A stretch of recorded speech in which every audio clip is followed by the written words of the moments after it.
umpe Bibiliya kuko ari inezeza, umpe Bibiliya imbwira iby'ubugingo. Tugeze mu mwanya mwiza wo kwiga Bibiliya muri gahunda yo gusoma igice kimwe ku munsi. Muri iki cyumweru tuzasoma Ezekiyeli igice cya 33, 34, 35, 36, 37, 38 na 39. Imana izatuyoboze mwuka muziranenge. Ezekiyeli igice cya 33. Umurinzi wo ku munara. Imijyi ya kera yagiraga iminara miremire aho umurinzi yabaga yicaye areba aho abanzi bashobora guturuka. Iyo yabonaga abanzi bateye umujyi yahitaga avuza ihembe maze abantu bakitegura kurwana. Imana yabwiye Ezekiyeli ko imugize umurinzi wo ku munara ngo ajye aburira Abisirayeli. Imana ivuga ko abatazumvira imiburo bazagira akaga. Nyamara ivuga ko umuntu uzemera imiburo nubwo yaba ari umunyabyaha maze akareka inzira mbi, Imana izamuha kubaho. Twese Imana iduhe kwemera imiburo inyuze mu ijambo ryayo. Ezekiyeli igice cya 34. Abayobozi batita ku bantu. Imana ivuga ko abatware b'Abisirayeli bameze nk'abungeri b'intama biyitaho bonyine aho kwita ku bo bashinzwe kuyobora. Abo bungeri gito izishonje barazikubita, izinaniwe bakaziroha mu byobo, naho izibyibushye bakazikuramo inzara. Abo bayobozi gito Imana ivuga ko bazabona ishyano. Imana ubwayo yatanze Yesu ngo ahinduke umwungeri wacu. Izifite intege nkeya azeka ku rutugu rwe, kandi zigize inyota arazuhira. Uwo ni umwungeri mwiza, isi yose iramukeneye. Nawe akuragire kandi agushyira mu mukumbi we. Ezekiyeli igice cya 35. Imana ihana Abedomu. Abedomu bakomokaga kuri Esawu, bari batuye mu misozi ya Seyiri. Bari bazi Imana y'ukuri, bahindutse abagome ndetse bakajya biyambaza ibigirwamana. Bwa mbere babujije Abisirayeli kunyura mu gihugu cyabo igihe bavaga muri Egiputa.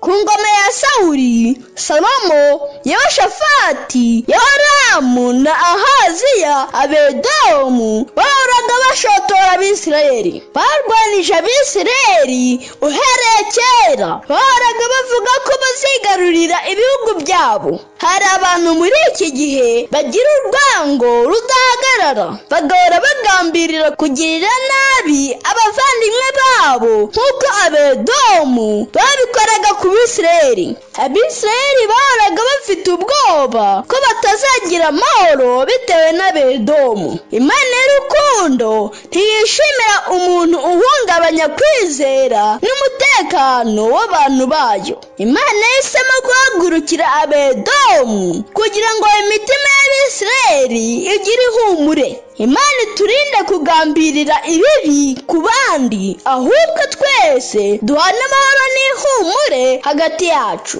Ezekiyeli igice cya 36. Isezerano ry'umugisha. Imana yahaye Abisirayeli isezerano ry'umugisha. Yababwiye ko igiye kubakiza ngo yubahirize izina ryayo no gukiranuka kwayo. Yavuze ko batazongera kwicana ndetse ko igihugu cyabo kizahinduka icy'amahoro impande zose. Bazaha mu gihugu cyera imyaka yose ndetse n'abaturage bazajya barama. Kenshi Imana yagiriye neza Abisirayeli kugira ngo amahanga bakikije amenye ko ariyo Mana iruta izindi zose. Igihe nawe yakugiriye neza ujye uharanira kumenyesha abandi ko ariyo bakwiriye kwiringira.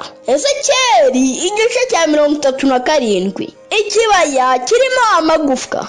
Umwuka w'Imana yajyanye Ezekiyeli mu kibaya cyuzuyemo amagufwa yumye cyane. Imana imubajije niba ayo magufwa yakongera agahinduka abantu bazima. Ezekiyeli ati, Mwami ni wowe ubizi. Ezekiyeli ntiyizeraga ko amagufwa yakongera akaba abantu bazima, ariko yizeraga ko Imana ishobora byose. Natwe ntituzigere twibwira ko abantu aba n'aba badashobora gukizwa. ahubwo Imana niyo ibizi. Umwuka Imana yohereje muri ariya magufa agahinduka abantu bazima niwo yohereza mu bapfuye mu bya mwuka, maze bakagira ihembura ndetse n'ububyutse mu mibereho yabo. Imana itanga ubugingo yavuze ko Ubuyuda na Isirayeli bazongera bakunga ubumwe. Isezerano rishya rya Kristo ryahurije hamwe amahanga menshi, maze twese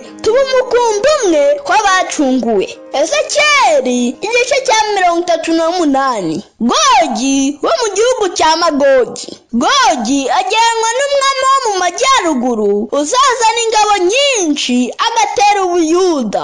Uyu mwanzi w'Abisirayeli arahindagurika cyane, kuko mu gitabo cy'Ibyahishuwe agaragara ari hamwe na Satani atera umurwa wera. Iki gice kitwereka uburyo ku munsi w'imperuka Satani azakoranya amahanga yose n'ingabo zose ngo barwanye ubwoko bw'Imana. Kristo n'abamarayika be bazatsinda Satani ubuheruka. Isi yose izabona amahoro kandi nta ntambara izongera kubaho ukundi. Urupfu na Satani bizaba birangiye. Iki gice kiduha ibyiringiro by'iteka.